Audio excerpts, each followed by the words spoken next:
Madam, ಈಗಾಗಲೇ ನಾವು ಹೇಳಿದ ಹಾಗೆ ಬಹಳಷ್ಟು ಕಾರಣಗಳಿದಾವೆ ಮತ್ತು ಅದನ್ನು ತಡೆಗಟ್ಟೋದಕ್ಕೆ, ಬಾಲ್ಯ ವಿವಾಹವನ್ನು ತಡೆಗಟ್ಟೋದಕ್ಕೆ ಮೊದಲಿನಿಂದಲೂ ಕೂಡ ಒಂದಿಷ್ಟು ನಿಯಮಾವಳಿಗಳು ಇದ್ದೇ ಇದ್ದಾವೆ. ಆದರೂ ಯಾರೂ ಮಾತನ್ನು ಕೇಳ್ತಾ ಇಲ್ಲ. ಈಗ ಸರ್ಕಾರ ಒಂದು ಹೆಜ್ಜೆ ಮುಂದೆ ಹೋಗಿದೆ, ಕಠಿಣ ಕ್ರಮವನ್ನು ಜರುಗಿಸೋದಕ್ಕೆ ಮುಂದಾಗಿದೆ. ನಿಮ್ಮ ಮೊದಲ ರಿಯಾಕ್ಷನ್?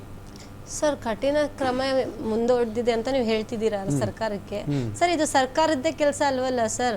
ನಮ್ಮ ಮನೇಲಿ ಇರ್ತಾರಲ್ವಾ, ಆ ವಾತಾವರಣದ ಮೇಲೂ ಇದು ಬೀಳುತ್ತೆ. ಏನಕ್ಕಂತ ಹೇಳಿದ್ರೆ, ಇವಾಗ ಮನೆ ವಾತಾವರಣ ಹೇಗಿರುತ್ತೆ ಅದ್ರ ಪ್ರಕಾರನೇ ಮಕ್ಕಳು ಟರ್ನ್ ಆಗ್ತಾರೆ. ಇವಾಗ ಏನಾಗಿದೆ ಅಂತ ಹೇಳಿದ್ರೆ, ಸರ್ಕಾರದ ಕಡೆಯಿಂದ ಯಾರು ಅವ್ರ ಮನ್ಸು ಬಂದಂಗೆ ಮಾಡ್ಕೊಳ್ಬಹುದು ಅನ್ನೋದನ್ನ ಹೇಳಿರೋದ್ರಿಂದ ಏನಾಗಿದೆ, ಇವಾಗ ಚಿಕ್ಕ ಮಕ್ಕಳು ನೀವು 18 ವರ್ಷದವರೆಗೂ ಹೋಗಿದ್ದೀರಾ, 15 ತುಂಬಿರಲ್ಲ, 16 ವರ್ಷದ ಹೆಣ್ಣು ಹುಡುಗಿನೇ ಎದ್ನಿಟ್ಕೊಂಡು ತಾಯಿ ಮುಂದೆ ಹೇಳ್ತಾಳೆ, ನಾನ್ ಮದ್ವೆ ಮಾಡ್ಕೊಳ್ತೀನಿ, ಅದಕ್ಕೆ ನಿಮ್ದೇನ್ ಅಭಿಪ್ರಾಯ, ನಾನ್ ತಾನೇ ಜೀವನ ಮಾಡೋಳು ಅಂತ ಹೇಳ್ತಾರೆ. ನಿಜ ನಿಜ ನಿಜ, ಹೌದಾ? ಸೊ ಆ ಟೈಮಲ್ಲಿ ಪೇರೆಂಟ್ಸ್ ಏನು ಮಾಡಕ್ಕಾಗಲ್ಲ ಸರ್. ಏನ್ ಮಾಡ್ತಾರೆ ಗೊತ್ತಾ, ಇಲ್ಲ ಅಂದ್ರೆ ಇಲ್ದಿರೋದೆಲ್ಲ ರಾಂಗ್ ವೇ ಅಲ್ಲಿ ಹೋಗೋದು, ಬೇರೆ ಗೆಳತಿಯರ ಜೊತೆ ಸೇರ್ಕೊಂಡು ಇಲ್ಲಿ ತಾಯಿ ತಂದೆಯವ್ರನ್ನೆಲ್ಲ ಈ ತರ ಮಾತಾಡೋದು, ಇದೆಲ್ಲ ಮಾಡಿ ಈ ಕಡೆ ಬರೀ ಫ್ಯಾಮಿಲಿದೇ ಆಗಲ್ಲ, ಈ ಮಕ್ಕಳಿಗೂ, ವಿದ್ಯಾವಂತ ಮಕ್ಕಳು ಸ್ವಲ್ಪ ಇದನ್ನ ಅರ್ಥ ಮಾಡ್ಕೊಳ್ಬೇಕು ಸರ್. ಇವಾಗೇನೋ ನಾವು ಇದು ಶೌಕಿಗೆ ಮಾಡ್ಕೊಳ್ತೀವಿ, ಮುಂದೆ ಭವಿಷ್ಯದಲ್ಲಿ ನಮ್ಗೆ ಏನ್ ಕಷ್ಟ ಆಗುತ್ತೆ, ಏನೇನು ನಾವು ಫೇಸ್ ಮಾಡ್ಬೇಕಾಗುತ್ತೆ ಅನ್ನೋದನ್ನ ಇವರು ಅರ್ಥ ಮಾಡ್ಕೊಳ್ಬೇಕಂತ ನಾನು ಹೇಳ್ತೀನಿ. ಎಸ್, ನೋಡಿ, 2024-25 ಪ್ರಕರಣನೇ ಗಮನಿಸಿದ್ರೆ ಸರ್, 700 ಬಾಲ್ಯ ವಿವಾಹಗಳು ಆಗಿದ್ದಾವೆ. ಎಷ್ಟು ಕಠಿಣ ಕ್ರಮಗಳಿದಾವೆ ನಮ್ಮಲ್ಲಿ, ನಮ್ಮ ರಾಜ್ಯದಲ್ಲಿ 700 ಪ್ರಕರಣಗಳು ಬಾಲ್ಯ ವಿವಾಹಗಳಾಗ್ತವೆ ಅಂತ ಆದರೆ ಕಾನೂನಿನ ಭಯ ತಂದೆ ತಾಯಿಗಳಿಗೆ ಇಲ್ವಾ ಅಥವಾ ಮಕ್ಕಳಿಗಿಲ್ವಾ? ಇದಕ್ಕೆ ಯಾರು ಹೊಣೆ ಅಂತ? ಅಲ್ಲ, ಈಗ ಮೊದಲನೇದಾಗಿ ನಾವು ಇದಕ್ಕೆಲ್ಲ ಮೂಲಭೂತವಾಗಿ ಚೈಲ್ಡ್ ಮ್ಯಾರೇಜ್ ಯಾಕೆ ಇಷ್ಟೊಂದು ಪ್ರಮಾಣದಲ್ಲಿ ಆಗ್ತಾ ಇದ್ದಾವೆ ಅಂದರೆ, ಅವರು ಬಡವರಾಗಿರ್ತಾರೆ, ರಾಜಕೀಯವಾಗಿ ಅವರು ಹಿಂದುಳಿದಿರ್ತಾರೆ, ಸಾಮಾಜಿಕ ಅಸಮಾನತೆಗೆ ಒಳಪಟ್ಟಿರ್ತಾರೆ. ಅದೆಲ್ಲಕ್ಕಿಂತ ಮುಖ್ಯವಾಗಿ ಶಾಲೆಯಿಂದ ಮಕ್ಕಳು ಹೊರಗುಳಿದಿರ್ತಾರೆ. ಈಗ ಶಾಲೆ ಒಳಗಡೆ ಮಕ್ಕಳು ಶಾಲೆ ಒಳಗಡೆ ಇದ್ರೆ ಅವು ಸುರಕ್ಷಿತ ಮಕ್ಕಳು ಅಂತ ಕರಿತೀವಿ ನಾವು. ಆದ್ರೆ ಬಹಳಷ್ಟು ಕಡೆ ನೀವು ವಲಸೆ ಕಾರ್ಮಿಕರು ಇರ್ಬೋದು, ಮೈಗ್ರೆಂಟ್ಸ್ ವರ್ಕರ್ಸ್ ಇರ್ಬೋದು, ಮತ್ತೆ ಬೇರೆ ಬೇರೆ ಕೂಲಿ ಕೆಲಸ ಮಾಡೋರು ಇರ್ಬೋದು, ನೀವು ನೋಡಿ ಅವು ಎಲ್ಲ ಮಕ್ಕಳು ಶಾಲೆಯಿಂದ ಹೊರಗಡೆ ಇದ್ದಾರೆ. ಈಗ ಈ ಶಾಲೆಯಿಂದ ಹೊರಗಡೆ ಇರೋ ಪರಿಣಾಮವೂ ಕೂಡ ಈ ಸಂಖ್ಯೆ ಹೆಚ್ಚಳ ಆಗ್ಲಿಕ್ಕೆ ಕಾರಣ ಆಗ್ತಾ ಇದೆ. ಸೊ ಅದರಿಂದಾಗಿ ಈಗ ನಾವು ಏನಿರೋ ಕಾಯ್ದೆಯನ್ನ ಪರಿಣಾಮಕಾರಿಯಾಗಿ ಜಾರಿ ಮಾಡಬೇಕು. ಈಗೇನು ಎಷ್ಟು ಜನಕ್ಕೆ ಶಿಕ್ಷೆ ಆಗಿದೆ, ಎಷ್ಟು FIRಗಳಾಗಿದೆ, ಎಷ್ಟು ಜನ ಇದನ್ನ ನೋಡಿ ಕಲಿತಾ ಇದ್ದಾರೆ, ಭಯದ ವಾತಾವರಣ ಬೇರೆಯವ್ರಿಗೆ ಯಾಕೆ ಬರ್ತಾ ಇಲ್ಲ, ಈ ಮ್ಯಾರೇಜ್ ಆದ್ರೆ ನಾವೆಲ್ಲ ಜೈಲ್ಗೆ ಹೋಗ್ತೀವಿ, ನಮ್ಮ ಮೇಲೆ FIR ಆಗ್ತದೆ, ಇದು ಅರಿವು ಮೂಡಿಸೋ ಕಾರ್ಯಕ್ರಮವನ್ನ ನೀವು ತಳಮಟ್ಟದಿಂದ ಮಾಡಬೇಕು. ಅದು ಪಂಚಾಯಿತಿ ಮಟ್ಟದಿಂದ, ಗ್ರಾಮ ಮಟ್ಟದಿಂದ ಮಾಡಿದಾಗ ಮಾತ್ರ ಇದನ್ನ ಸ್ವಲ್ಪ ಅವೇರ್ನೆಸ್ ಮಾಡಿ ಸ್ವಲ್ಪ ತರಬೇತಿ ಮಾಡೋದ್ರ ಮುಖಾಂತರ ಇದಕ್ಕೆ ಕಡಿವಾಣ ಹಾಕ್ಬೋದು. ಸೊ ಈ ನಿಟ್ಟಿನಲ್ಲಿ ಈಗ ಏನು ಎಕ್ಸಿಸ್ಟಿಂಗ್ ನಮ್ಮ ಆಕ್ಟ್ ಅಲ್ಲಿ ಏನ್ ಪ್ರಾವಿಷನಲ್ಸ್ ಇದೆ ಅದೆಲ್ಲವನ್ನು ಕೂಡ ಸರಿಯಾಗಿ ಇಂಪ್ಲಿಮೆಂಟೇಷನ್ ಮಾಡಬೇಕಾದ್ರೆ ಸರ್ಕಾರ ಒಂದು ಬಿಸಿ ಮುಟ್ಟಿಸುವಂತ ಕೆಲಸ ಮಾಡಬೇಕು. ಇದನ್ನ ರಿವ್ಯೂ ಮೀಟಿಂಗ್ಗಳು ಮಾಡಬೇಕು. ರಿವ್ಯೂ ಮೀಟಿಂಗ್ ಅದು KDP ಮೀಟಿಂಗ್ ಇರ್ಬೋದು ಅಥವಾ ರಾಜ್ಯ ಮಟ್ಟದಲ್ಲಿ CEO ಮೀಟಿಂಗ್ಗಳಲ್ಲಿ ಮುಖ್ಯಮಂತ್ರಿಗಳು ಇದನ್ನ ಪ್ರಶ್ನೆ ಮಾಡಬೇಕು. ಏನು ಎಷ್ಟು ನಿಮ್ಮಲ್ಲಿ ತಡೆಗಟ್ಟಿದ್ದೀರಿ, ರೇಷಿಯೋ ಎಷ್ಟಿದೆ, ಏನ್ ಕ್ರಮ ಕೈಗೊಂಡಿದ್ದೀರಿ, ಏನೇನ್ ಕಾರ್ಯಪ್ರವೃತ್ತರಾಗಿದ್ದೀರಿ ಅನ್ನೋದ ಅದನ್ನ ಪ್ರಶ್ನೆ ಕೇಳಿ ಆ ಮುಖಾಂತರ ಇದನ್ನ ಸ್ವಲ್ಪ ಇಂಪ್ಲಿಮೆಂಟೇಷನ್ ಮಾಡಿಸೋದಕ್ಕೆ ಸರ್ಕಾರ ಮುಂದಾಗಬೇಕು ಅಂತ ನಾನು ಸರ್, ನಿರಂತರವಾಗಿ ಜಾಗೃತಿ ಹಾಗೂ ಕಾರ್ಯಾಚರಣೆ ಮುಖೇನ 2023-24ರಲ್ಲಿ ಬರೋಬ್ಬರಿ 2349 ಬಾಲ್ಯ ವಿವಾಹಗಳನ್ನು ತಡೆ ಹಿಡಿಯಲಾಗಿದೆ. ಎಲ್ಲರ ಕಣ್ಣು ತಪ್ಪಿಸಿ ಮದುವೆ ನಡೆದಿರೋದು 700 ಪ್ರಕರಣಗಳು. ಎಷ್ಟಂತ ಹಿಂದೆ ಹೋಗಿ ಬುದ್ಧಿವಾದ ಹೇಳೋದಕ್ಕೆ ಸಾಧ್ಯ? ಎಷ್ಟಂತ ಈ ತರ ಹೋಗಿ ಮದುವೆಗಳನ್ನ ನಿಲ್ಲಿಸೋದಕ್ಕೆ ಸಾಧ್ಯ ಮೇಡಮ್? ಅಂದ್ರೆ ತಂದೆ ತಾಯಿಗಳ ತಲೆಗೆ ಬರಬೇಕು, ಇನ್ನೂ ಮಕ್ಕಳು ದೊಡ್ಡವರಾಗಿಲ್ಲ, ಇನ್ನೂ ಬೆಳೆದು ನಿಂತಿಲ್ಲ, ಇನ್ನೂ 18 ವಯಸ್ಸಾಗಿಲ್ಲ, ಈಗಲೇ ಮದುವೆ ಮಾಡೋದು ಬೇಡ. ಸೊ ಇಲ್ಲಿ ಪೋಷಕರು ಕೂಡ ಅವ್ರಿಗೆ ಮಾಹಿತಿ ಕೊರತೆ ಇರುತ್ತಾ? ಮಾಹಿತಿ ಇದ್ರೂ ಕೂಡ ತಪ್ಪುಗಳನ್ನು ಮಾಡ್ತಾರಾ ಅಂತ? ಸರ್, ಏನಂತ ಹೇಳಿದ್ರೆ ಇವ್ರಿಗೆ ವಿದ್ಯಾಭ್ಯಾಸ ಸ್ವಲ್ಪ ಕಮ್ಮಿ ಇರುತ್ತೆ. ಮಕ್ಕಳಿಗೆ ಕೂಲಿ ಕಾರ್ಮಿಕರಿಗೆ ವಿದ್ಯಾ ಅರ್ಹತೆ ಇರೋದಿಲ್ಲ. ಅದ್ರ ಜೊತೆಗೆ ನಮ್ಮ ತಲೆಯಿಂದ ಭಾರ ಇಳಿಸಿ ತಲೆ ತೊಳ್ಕೊಳ್ಳೋಣ ಅನ್ನೋದನ್ನ ಇವ್ರೊಂದು ಇದು ಮಾಡ್ಕೊಂಡಿರ್ತಾರೆ. ಸೆಕೆಂಡ್ ಏನಂತ ಹೇಳಿದ್ರೆ, ಈ ನಡುವೆ ವಿದ್ಯಾವಂತರು ಈ ತರ ಮಾಡ್ತಿದ್ದಾರೆ ಸರ್.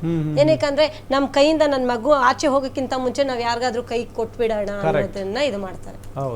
ಬೆಂಗಳೂರು ನಗರ ಪ್ರಾಂತ್ಯದಲ್ಲಿ ಆಗುವಂತಹದ್ದು ಪ್ರಕರಣಗಳಲ್ಲಿ ಹೆಚ್ಚಿನ ಬಾಲ್ಯ ವಿವಾಹ ಆಗೋದೆಲ್ಲನೂ ಯಾರನ್ನಾರು ಬೇರೆಯವ್ರನ್ನ ನೋಡ್ಕೊಂಡು ಹೊರಟೋಗ್ತಾರೆ. ಆ ಇನ್ಸೆಕ್ಯೂರಿಟಿ ಫೀಲಿಂಗ್ ತಂದ್ಕೊಂಡು ತಂದೆ ತಾಯಿ ಒತ್ತಡ ಮಾಡಿ ಮಕ್ಕಳನ್ನ ಮದುವೆ ಮಾಡಿರೋದು ಇದೆ. ಹೆಣ್ಣು ಮಕ್ಕಳಿಗೆ ಅವರು ಹೋಗಿ ಅವರಾಗಿ ಅವರೇ ಮದುವೆ ಹಾಕೊಳ್ಳೋದಕ್ಕಿಂತ ಹೆಚ್ಚಾಗಿ ಒತ್ತಡದಿಂದ ಮದುವೆ ಮಾಡಿರೋ ಅಂತದೇ ಹೆಚ್ಚು ಪ್ರಕರಣಗಳು ನಾವು ಕಂಡು ಬರ್ತಾ ಇರೋದು. ಅದು ಏನು ದೊಡ್ಡ ಮಟ್ಟದಲ್ಲಿ ಅದ್ದೂರಿ ಮದುವೆಗಳೇ ಆಗಿರ್ತವೆ, ಅದೇನು ಸಣ್ಣ ಮಟ್ಟದಲ್ಲಿ ಇರಲ್ಲ, ಎಲ್ಲರಿಗೂ ಗೊತ್ತುಪಡಿಸೇ ಮಾಡಿರ್ತಾರೆ, ಕಣ್ ತಪ್ಪಿಸಿ ಏನ್ ಮಾಡಿರಲ್ಲ. ಇನ್ವಿಟೇಷನ್ ಇರುತ್ತೆ, ಅದಕ್ಕೆ ಜನನೂ ಹೋಗಿರ್ತಾರೆ, ನೋಡು ಇರ್ತಾರೆ, SSLC ಪಾಸ್ ಆಯ್ತು ಸಾಕು ನಮ್ಮ ಮಗಳಿಗೆ ಅಂತ, ಅಥವಾ ಇನ್ನೇನೋ ಇಲ್ಲ ನಮ್ಮ ಮಗ ಬಿಸ್ನೆಸ್ ಇದೆ ಸಾಕು ಅಂತ. ಹಾಗಾಗಿ ಅವರು ಚಿಕ್ಕ ವಯಸ್ಸಿನ ಹುಡುಗರಾಗಿದ್ರೆ ಸರ್ವೇ ಸಾಮಾನ್ಯ ಅದು ಹೆಣ್ಮಗಳದ್ದು ವಯಸ್ಸು ಚಿಕ್ಕದಾಗೆ ಇರುತ್ತೆ ಅಂತ 18 ವರ್ಷದ ಒಳಗೆ ಇರೋ ಅಂಥದ್ದು ಪ್ರಕರಣಗಳು ಬೆಂಗಳೂರು ನಗರದಲ್ಲಿ 300 ನಡೆದಿದೆ. ಅಂದ್ರೆ ಮುಂಚೆ ಎಲ್ಲ ನಾವು ಕೇಳ್ದಂಗೆ ಹಳ್ಳಿಗಳಲ್ಲಿ ಬಾಲ್ಯ ವಿವಾಹ ಜಾಸ್ತಿ ಆಗ್ತಾ ಇತ್ತು, ಈಗ ಸಿಟಿಗಳಲ್ಲಿ ಜಾಸ್ತಿ ಆಗ್ತಾ ಇದೆ. ಕಾರಣ ಮಕ್ಕಳು ಕಾಲೇಜ್ಗಳಿಗೆ ಹೋಗ್ತಾ ಇರ್ತಾರೆ, ಸ್ಕೂಲ್ಗಳಿಗೆ ಹೋಗ್ತಾರೆ. ಈ ಸ್ಕೂಲ್ಗಳಿಗೆ ಹೋಗುವಂಥ ಸಂದರ್ಭದಲ್ಲೇ ಪ್ರೀತಿ ಪ್ರೇಮ ಅಟ್ರಾಕ್ಷನ್ ಅದು ಜಾಸ್ತಿ ಆಗ್ತಾ ಇದೆ. ಮತ್ತು ಮಕ್ಕಳು ಎಲ್ಲೂ ಓಡೋಗ್ಬಿಡ್ತಾರೋ ಬೇರೆಯವ್ರ ಜೊತೆಗೆ, ಮರ್ಯಾದೆಗೆ ಹೆದರಿ ತಂದೆ ತಾಯಿಗಳು ಮದುವೆ ಮಾಡಿಸೋದು, ಆ ಒಂದು ಪ್ರಕ್ರಿಯೆ ಜಾಸ್ತಿ ಆಗ್ತಾ ಇದೆ.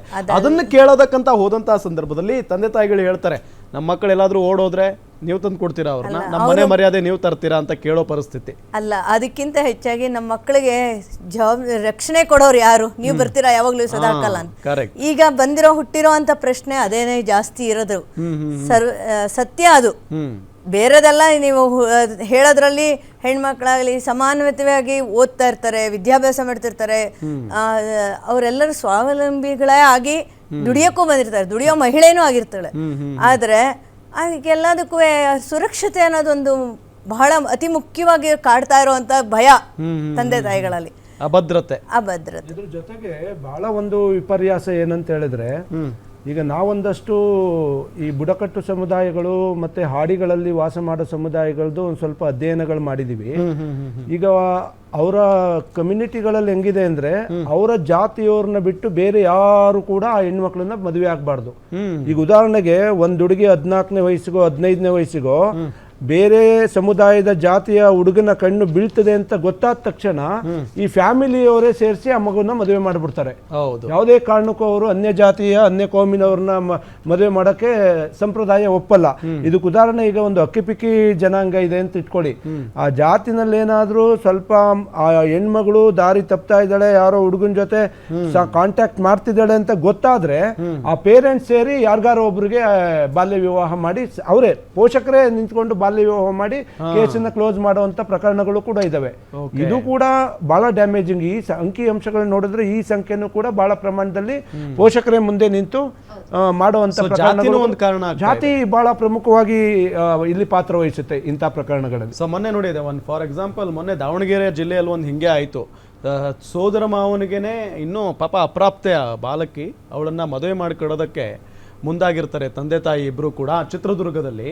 ಸೊ ಯಾವ ರೀತಿಯಾಗಿ ಅಂದ್ರೆ ಟಾರ್ಚರ್, ಎಲ್ಲರೂ ಇದ್ದಾರೆ, ಜನ ಎಲ್ಲರೂ ಸೇರಿದ್ದಾರೆ, ಹೊಡೆದು ಬಡ್ದು ಎಲ್ಲರ ಮುಂದೆ ನೀನು ಮದುವೆ ಆಗ್ಬೇಕು ಅಂತ. ಆ ಬಾಲಕಿ ಮಾತ್ರ ನಾನು ಯಾವುದೇ ಕಾರಣಕ್ಕೂ ಮದುವೆ ಆಗಲ್ಲ, ಓದ್ಬೇಕು ನಾನು, ನನ್ನನ್ನು ರಕ್ಷಣೆ ಮಾಡಿ ಯಾರಾದ್ರೂ ಅಂತ ಕಿರ್ಚಾಡ್ತಾ ಇದ್ದಾಳೆ ಬಾಲಕಿ. ಈ ಸುದ್ದಿಯನ್ನ ಗ್ಯಾರಂಟಿ ನ್ಯೂಸ್ ಬಿತ್ತರಿಸಿದ ನಂತರ ಅಲ್ಲಿ ಪೊಲೀಸ್ನವರು ಅಲರ್ಟ್ ಆಗಿ ಹೋಗಿ ಒಂದು ನ್ಯಾಯ ಕೊಡಿಸಿದಂತ ಆಯಿತು. ಅಂದ್ರೆ ಅಂತ ವಿದ್ಯಾರ್ಥಿನಿಯರು ಅಥವಾ ಅಂತ ಬಾಲಕಿಯರು ಧೈರ್ಯ